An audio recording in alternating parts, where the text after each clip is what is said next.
welcome to B4U Starstop. We have, well, I have to say these two huge Diggaj Kalakar of our industry.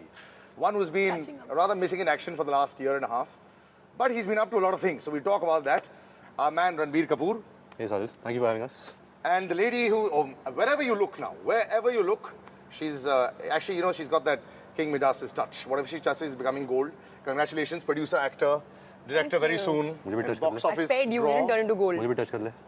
Yeah, that would be nice. तो वैसे ही gold है तो golden boy है. But no, we're coming to you, the golden lady. You've got something going. First of all, congratulations on that brave attempt at making a film yourself and making it successful at the box office, NH10. Thank you. It did really well. It must have been a really, really happy moment for you when you walked out of the theatre a week later and just went to see what the audience reaction was like. It was incredible. Did you see the reaction? I did, and it was sad that I was getting excited by the fact that people were getting scared. So I'm like, they're getting scared. It's so amazing. Girls are like going like that. Men are going like this. And let me tell you one thing, guys. You've never played a role. I want to say something to people, okay? All the people who think that women get scared when they look at things and men don't. I've had first-hand experience that people don't know that someone's watching them. That men were more like this than even women were in theatres. So let me just clarify and listen, that. she's done something you haven't, yeah? So she's dragged a pole and beat the crap out of people, and in that single shot there, which you haven't done in films yet. Not yet. So You yeah. look at me so proudly. I only have a guitar. But yeah, so that's been great, and wow, what a run you're having, yeah? So I remember chatting with her the last time. Does she use any, rings or astrology?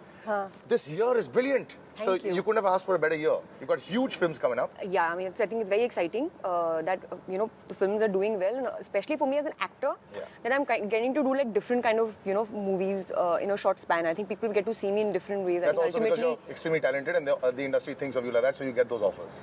Thank you. Yeah. Also, Salil, I remember before like PK release, no? Yeah. I was having a conversation with her and I said, Anushka, why aren't you doing films? Yeah, you've not actually before PK. What was your last release? Jab Tak Hai Jaan. More than Jab Tak Hai Jaan. Which also was great, by the way. So there was like hardly any movies, and she was so secure, and she's like, no, I'm doing my part.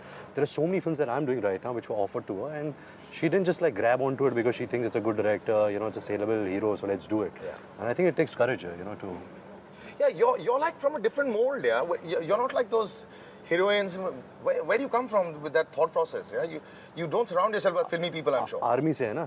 She's from. He is making fun of my army background. She is. Her nail polish also army color. Military color. Yeah. I don't know. I mean, I think, okay, let me be very, very honest. I think it's ultimately what suits you, what excites you, what makes you feel like, yaar, ye karna chahiye. I think all of us spend, we spend a lot of time shooting a film.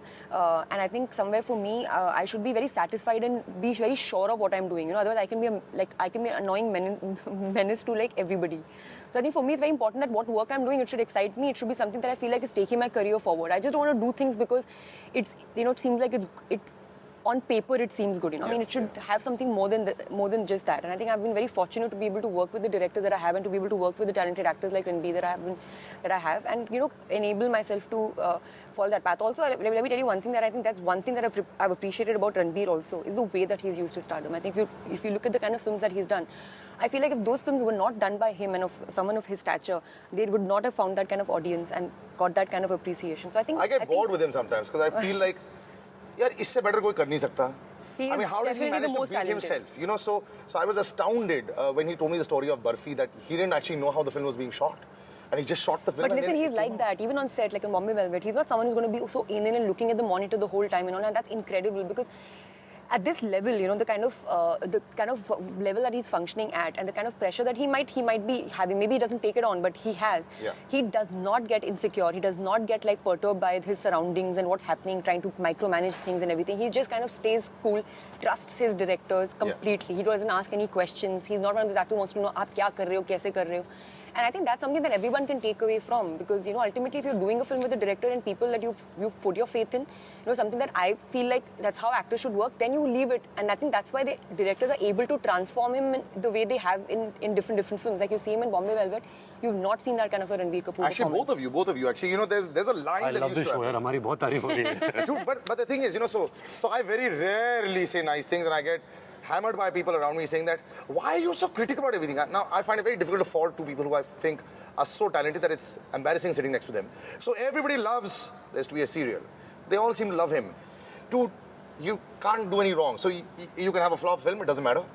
The life that you lead, everyone loves. The cars that you drive, they all love. The roles that you choose, they all love. The looks, it doesn't matter. I ran a silly little Twitter contest and my silly little followers, and I was jammed and I said my phone got spoiled, you know, because you're that popular. Does it get too much? Wow, Your dad says I don't watch his films.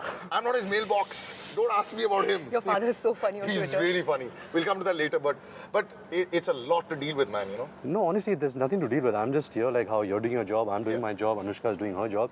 And I really believe, and I'm not trying to be humble out here, but I've really been at the right time at the right place, worked with good filmmakers. I think I've just grabbed the opportunity. That's the credit that I can take.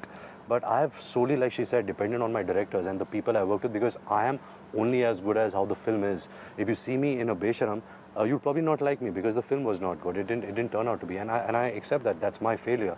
But I think that still made a lot of money on the first day. That's how the people were waiting for your film. So let's not forget, I made more than 20 crores on the first day. Yeah, but you know, then what happens is because that had a repercussion effect of Jawani, Barfi, and Rockstar. But now because Besharam didn't do well, so Bombay Velvet will be affected a bit. So it's very important to kind of push yourself as an actor, try different genres. With Besharam, I guess I was too cocky. I was like, yeah, let me try this masala genre. You know, I'm Which doing is fine, such I think, urban films. It is, and it was very important that I actually, you know, I fall flat on my face because the kind of brickbats I got for it, it made me realize, yeah, that genre is really hard. You know, we can make a nice, intelligent film, and you know, because there's so much of aesthetics and so much of thought going behind, we will pass. But if you make a whole sim masala film and you want to entertain a large Indian audience like PK does, I think that's the hardest genre to do. I'm going to pose this question to both of you all. I think we as Indians have a problem with successful people. You know, when your person becomes very successful, they're just waiting for them to fall, for that one little bit that is there. Both of you all have faced a heavy amount of criticism on various things also, and a lot of praise also. Does that anger you at all? Well, no, I don't think it angers me. Yes, sometimes, you know, you read so much Because, you know, just a day before, he's a god. He can do no wrong. Arey, how could he do this mistake? Well, so many people around him. So, you know, just go like, but yeah, schizophrenia. Salil, you get so much that, you know, they own you. You know, you are just a celebrity or an entertainer. Yeah. People are reading about you. They're making assumptions about your life. They're dropping it. You know, they're believing it. That's the scary part because what you're reading about a person is not entirely true. Yeah. So, you know, it's you have to judge an actor by that person's work, not exactly what you read about their personal life, what they're hanging out with, who they're dating, what they're doing. So there's a lot of flack that comes with it, but it comes with the territory because you're getting so much. Secondly, where haters are concerned, you know, we're living in a time of social media. Yeah. Where I'm not on it, but I hear so much that there's so much of hatred about people. Yeah. You know, different fandoms hate you because they support their star. Yeah. But I just look at it, and I'm sure Anushka also, that these haters is just a reminder that you still have to work hard to make them your lover. You know, you should just take it like that. And if you think like that, I think that's a healthy way of moving forward. The 50s, the 60s, and the 70s era was fantastic. My mum was a great Beatles fan. She went to Woodstock, and she always tells me, "You're born the wrong generation." That's true. Well, Ranbir and Anushka, thanks so much for joining me. Well, do you feel like that? Do you like that? I totally feel like that. I used to feel that even before I did this film. Yeah. I used to feel like, I used to be very, I didn't know exactly what period it was, you know, because of my lack of knowledge, but I used to always look, I think I was always attracted by the period of 60s. I think it's a very attractive period. When I used to see Zina Taman, I used to say, wow, you know, I want to go into that kind of zone. And I think there was like a sense of coolness at that time, you know, I think people were more liberated. I think in India, right after partition, I think there was a sense of freedom that people felt. So anyways, that was there in like, you know, in the air. Yeah. I think that was a great progressive period. So a very stylish period also. Very stylish period. And there's just so much talent was coming out, and you know, people's like skills were coming out in the open. So I think I definitely used to always feel that, and I think doing the film and after living that period, I really. I hope I'd had some birth at that, you know, some. I know, I missed that real time. I only see photographs, but my God, so much effort went into making this film. You know, every time I see a period film, even if it's 20 years back, you know, the detailing that goes into it. And here, of course, 7-8 months was spent making the set in Sri Lanka. More than that, yeah, Salil, this film has been, Anurag's been trying to get this film on floor for like more than 8 to 10 years. Yeah, that's what now. He said, 8-9 years. You know, and since 8-10 years, the cinematographer, the set designer, Niharika, all these talents were already on. They were on board, they were trying to visualize this film. Yes, you know, we came on set and we saw the splendor of Bombay Velvet, the Bombay 50s and all that in Sri Lanka, but just to have the vision of it, I think that's the hard part. And to hold on to it for so long, I mean, that's like... But was it tough as actors to play that part, the mannerisms, you know, it got to be slightly different, can't be very cut to cut. Well, it was like, both advantages and disadvantages, yeah. I think it helped us because of all these talented people that worked on the film, and they just made the world for us. It was literally like being, you know, just getting transported to another time. And then for us to play, you know, it was so believable. Like, you won't believe it. A lot of times, the first couple of days, the kind of things that were there in my green room, as Rosie's green room, would give me like ideas for my character. Because it was done by the art director. Like she has thought about the like thing so a much. fan or like a makeup or the Or like lipstick medicines and or stuff anything. like that. You know, the kind of things that are there. Like, it's just like stuff like that. It was just very intricately, done by them. I mean, Salil, you wouldn't believe, there were like trams, there were like buses, vintage cars from all over the country, the costuming, the junior artists, the kind of sound. And in this kind of film, the junior artists can't just stand there. They And have to act. normally what happens is like, you'll see like the actors are not looking like they're from the period, but behind they've just given somebody a polka dots or like sideburns, and it's made to look like that. Here, everything. If you pause a frame and you look at the background actors, Lots of work in it. Everywhere you will see that it's just there's a feel of that time, because it's just been made so it's so believable. So it became so easy for us because when we landed on set, all this work was done for us. The referencing. So we came in costume, hair, makeup, and this world was. We were around this world, and this is not a CG created world. Yeah. This is a real created world by man, by the set designer, the lighting. By the way, if you don't believe that, it's there on YouTube. You can go check it out. Please do. Yeah. They just made the world out there, which is so fantastic. And you have Anurag talking about it, you have Ranbir there as well. So it's not like, they just came up with some stuff. But I love what he said, and this is not what he said. He told me this personally. He wouldn't have made this movie without the two of you.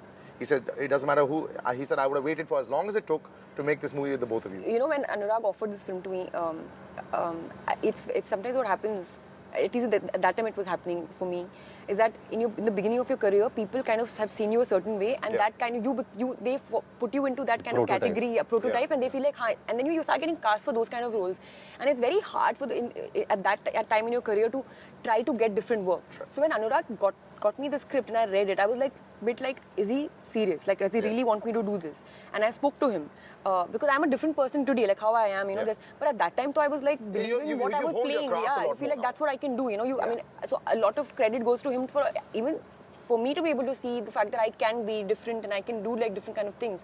And he brought that in, and he told me at that time, he said, no. I said, are you sure? Can I do this? Because I couldn't see myself playing that. I didn't understand that world. I didn't understand this person. I didn't understand the kind of journey and, the trauma that she goes through.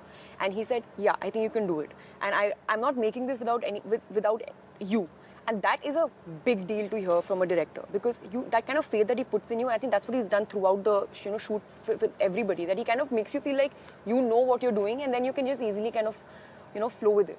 Did he also say that to you? I mean, because I know he told me that if it wasn't him, I wouldn't have made it. But Salil, with me it happened in a reverse order, because I was doing a film that time that didn't materialize. So Vikas, the producer of the film, gave me the script of Bombay Velvet.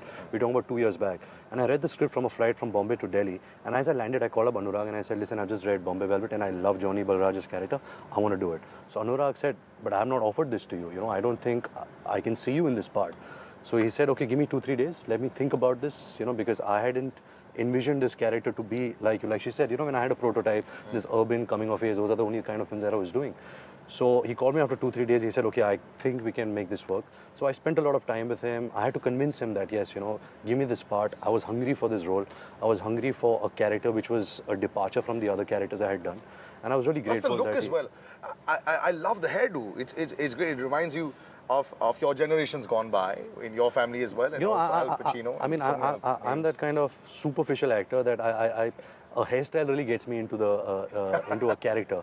And because it was 50s, and I was also shooting for Jagga Jasoos that time, so I had to wear these extensions which had curly hair. So our reference was James Cagney, Robert De Niro from Raging Bull, but also Kishore Kumar from the 50s, the thin mustache, the curly hair, and that really helps, because people have such a strong impression of you as a person, and they've seen you in other parts, that to make it believable and a new character come alive, you have to look different. You have to make them believable, make them feel that this character is not Barfi or Rockstar or Ye Jawani Hai Diwani. You have to break that mold. And especially for someone who has this urban image, it was very important that I do something drastic with my look.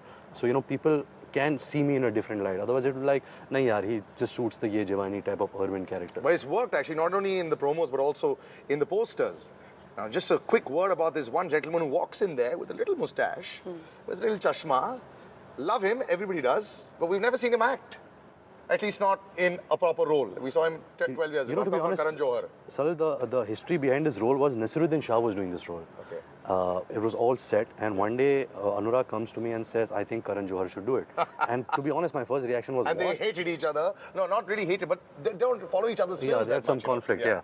But to see Karan Johar in this part was completely stupid. You know, Karan Johar has a personality, and this is the main antagonist of the film. He's the villain of this film. So how would he, you know, marry this But thought? I can visualize him as a very sadistic person. Yes, and that's Karan what he is like did. that. You know, in real life he could be like that. I think that's what But Anurag enjoy. saw. I think that's what he saw. That is something that he would be able to. Yeah. Not Because that his jokes also in real life can he's be like that. sarcastic. Huh? You know, Yeah. you can like he can be like little like if he wants to. Very little, extremely. So is that the character? Is he very naughty? He owned it, man. Like, you know, what he brought to the surface was something which I don't think any actor can bring so fast. It was in 2 days, he just became Khambata. You know, his mannerisms, the way he was walking. And he played it with so much of effortlessness that we were also wondering कि ये कुछ कर रहा है नहीं कर रहा. But now when I see the film, I feel like he really, you know, he translated what he was trying to do, and it's amazing. But Bombay Velvet, it's got its detractors also. Some people really loved it, some people haven't liked it.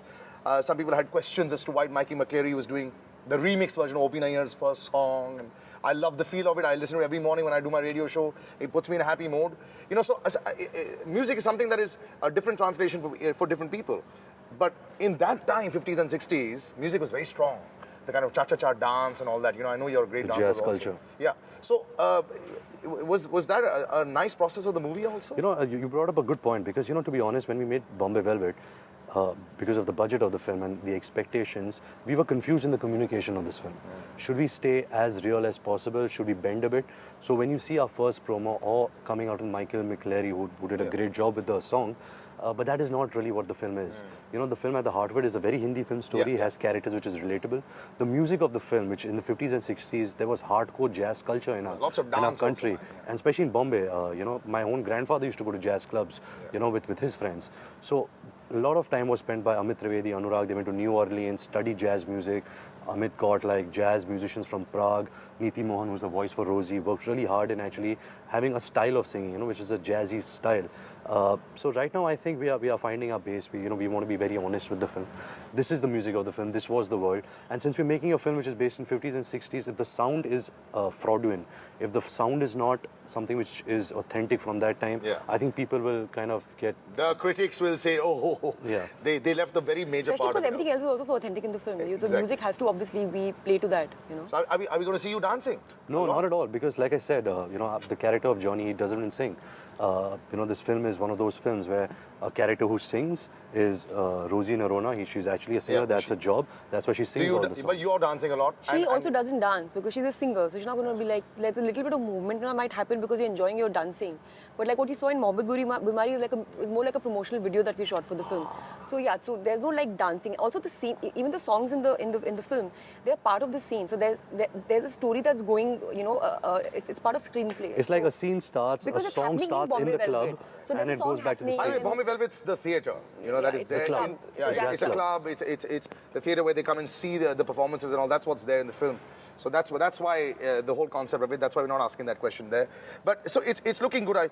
Can you put your finger on it? Do you think that the audience will take a while to understand, or they'll just get transported into that world? Don't know. I mean, that's the great part of making a movie which is not run of the mill is that you don't know. And when you have something new thrown at an audience, the initial reaction is, what have they made, or this could be interesting. And really, we don't have a clue if audience is going to love it. Isn't it? It's fun to see that, at least that you can't predict exactly what's going to happen. Well, like I said, the initial reaction, some like it, some don't. I'm one of those who does like it. Now, this is the acid test. This phone comes out because I ran a little contest to find out, why don't you like social media? Your father loves it. He's constantly taking people apart on it. Akshay's wife is one of the funniest people there. She's very active on it. Everybody wants you on it. Why can't you get on it? You know, I've told you before, Salil, and I don't want to sound boring because I've repeated this quite a lot. But I feel we were talking about 50s, 60s, and you know the abandon of actors and all. In today's day and age, I think the mystery of an actor is dying. You know, we've become so relatable. We are on TV, news channels, promoting films, ad films, gossip. That a little bit of enigma. I think a little bit of that's important. That's the first point. Second of all, I don't think in India, and especially an actor, you have a complete freedom to say what you want without being misconstrued and without each statement and each thing that you say being scrutinized. You know, I would record this line and send it to your dad. you should, because having said that, because my dad, I think, is one of the few exceptions, and he's always been that. Yeah. You know, he isn't a hypocrite. He is what he is. What you read in his tweets, I've heard those things while growing up, because that's exactly what he is like. I'm not like that. You know, if I feel about something, I don't want media to have 10 different versions and takes on it. If I haven't tweeted about someone's victory, I don't want them to again pressurize me. Oh, he's not tweeted. Is he insensitive? You know, so there's a lot of things which go around being on social media. So I rather stay away from it.